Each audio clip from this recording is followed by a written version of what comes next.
പ്രിയപ്പെട്ട സുഹൃത്തുക്കളെ, നന്മ നിറഞ്ഞ മറിയമേ നിനക്ക് സ്വസ്തി, കർത്താവ് നിന്നോടുകൂടെ എന്ന് തുടങ്ങുന്ന പ്രാർത്ഥന വിശുദ്ധ ബൈബിളിൽ നിന്നാണോ അല്ലയോ എന്നൊക്കെ ചോദിക്കുന്ന ഒരുപാട് സഹോദരങ്ങളും സഹോദരിമാരും ഒക്കെ ഉള്ളവരോട് ഞാൻ പറയണം.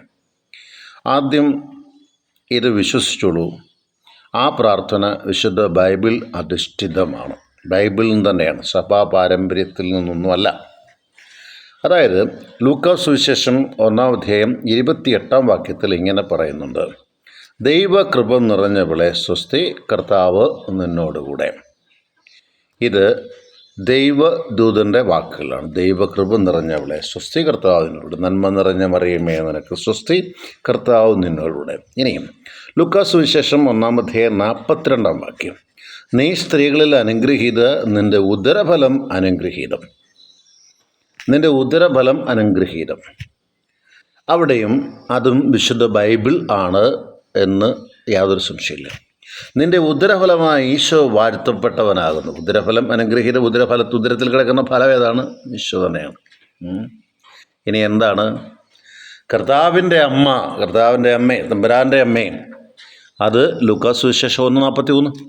തമ്പുരാൻ്റെ അമ്മയും പാപികളായ ഞങ്ങൾക്ക് വേണ്ടി ഇന്ന് ഏത് പ്രവാചകനാണ് പറയാത്തത്? അബ്രഹാം പറഞ്ഞു, പൊടിയും ചാരവുമായ ഞാൻ അങ്ങോട്ട് സംസാരിക്കാൻ തുനിഞ്ഞല്ലോ. അബ്രഹാം പറഞ്ഞതാണ്, പൊടിയും ചാരവുമായി. ലോത്തിനു വേണ്ടി തർക്കശാസ്ത്രം ദൈവത്തോട് നടത്തുക, അവൻ ചെയ്ത പാപങ്ങളെക്കുറിച്ച്. അവിടെ അബ്രഹാം സ്വയം വിശേഷിപ്പിക്കുന്നത് പൊടിയും ചാരവുമായ ഞാൻ. അടുത്തത് പ്രവാചകന്മാർ പറഞ്ഞിട്ടുണ്ട്, അശുദ്ധമായ അതിരുള്ളവനും അശുദ്ധരുടെ മധ്യേ വസിക്കുന്നവനുമാണ് ഞാൻ. അഗ്നിക്കനലുകൊണ്ട് തൊട്ട് സുഖപ്പെടുത്തുന്നതും അവിടെ കർത്താവാണ്. പ്രായത്തിൽ കുറഞ്ഞവനാണ് എന്ന് പറഞ്ഞുകൊണ്ട് ജെറമിയ വഴുതി മാറാൻ നോക്കുമ്പോൾ അവിടെയും നാവിൽ തൊട്ടുകൊണ്ട് വചനം കൊടുക്കുന്നതും ദൈവമാണ്. ജോബിൻ്റെ പുസ്തകം സഹനത്തിൻ്റെ തീച്ചുളയിൽ നിന്നുകൊണ്ട് വെന്ത് വീറുമ്പോഴും ജോബ് തൻ്റെ പാപങ്ങളെക്കുറിച്ച് സമ്മതിക്കുന്നുണ്ട്. വിശുദ്ധ ബൈബിളിൽ നിന്ന് ആയിരക്കണക്കിന് ഉദാഹരണങ്ങൾ എടുത്ത് സമർത്ഥിക്കാൻ സാധിക്കും. അതാണ് കർത്താവിൻ്റെ അമ്മയെ, തമ്പുരാനെ, പാപികളായ ഞങ്ങൾക്ക് വേണ്ടി എന്നുള്ളത്. That is an acceptance by our self before God. നമ്മൾ പാപം ചെയ്യുന്ന മനുഷ്യരാണ്. എല്ലാ മനുഷ്യരും പാപം ആപേക്ഷികമാണെന്ന് ഞാൻ പറയുന്നത് സത്യമായിട്ട്. പക്ഷേ പാപം ചെയ്തു പോകുന്നവരാണ് മനുഷ്യർ. പാപം ചെയ്തെന്ന് വെച്ചാൽ മനുഷ്യനും സമൂഹത്തിനും നിരക്കാത്ത ചിലത് ചെയ്യുമ്പോൾ പാപമാണ് എന്ന് നമ്മൾ കാണുന്നത്. പാപികളായ ഞങ്ങൾക്ക് വേണ്ടി ഇപ്പോഴും എപ്പോഴും അന്നം തരുന്ന ചെറുത്തായാലെ വിധവ എടുത്ത് നോക്കിയാൽ മതി. എപ്പോഴും ഭക്ഷണം തരുന്ന ഒരു ദൈവത്തെ നമുക്കവിടെ കാണാൻ സാധിക്കും. എപ്പോഴും ഇതിനൊന്നും വാക്കുകളൊന്നും വേണ്ട. നമ്മളിപ്പോൾ എല്ലാ ദിവസവും രാവിലെ ദൈവവചനം മാത്രമല്ല, നമ്മൾ സാധാരണ ഉപയോഗിക്കുന്ന ഒരു കൊളോക്കിയൽ ലാംഗ്വേജാണ് എപ്പോഴും.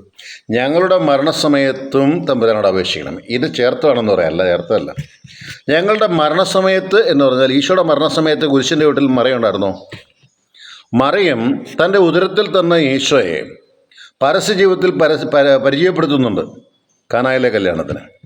എന്നാൽ തൻ്റെ ഉദരത്തിൽ തന്നവനെ കുരിശിൽ കിടത്തിയിട്ട് പോകുന്നവളല്ല മറിയം, മരിച്ച് കല്ലറയിൽ കൊണ്ടുവെക്കുന്നതാണ്. തൻ്റെ ഉദരത്തിൽ മാംസമായി തന്നതിനെ കന്യക ഗർഭം ധരിച്ച് ഒരു പുത്രനെ പ്രസവിക്കും. അവൻ ദൈവം നമ്മോടുകൂടെ എന്ന് അർത്ഥമുള്ള ഇമ്മാനുവേൽ എന്ന് വിളിക്കപ്പെടും. പ്രവാചകൻ്റെ വാക്ക. ഈ പ്രവാചകൻ അരുളി ചെയ്തത് മറിയത്തിൽ നിറവേറുകയും മറിയം ഈ സന്താനത്തിനെ ലോകത്തിന് കൊടുക്കുകയും ചെയ്തു. കുരിശിൽ മരിക്കുമ്പോൾ അതേ പുത്രനെ പിതാവിൻ്റെ കരങ്ങളിൽ ഏൽപ്പിക്കുകയാണ്. ഇതാണ് നമ്മൾ പ്രാർത്ഥിക്കുന്നത്.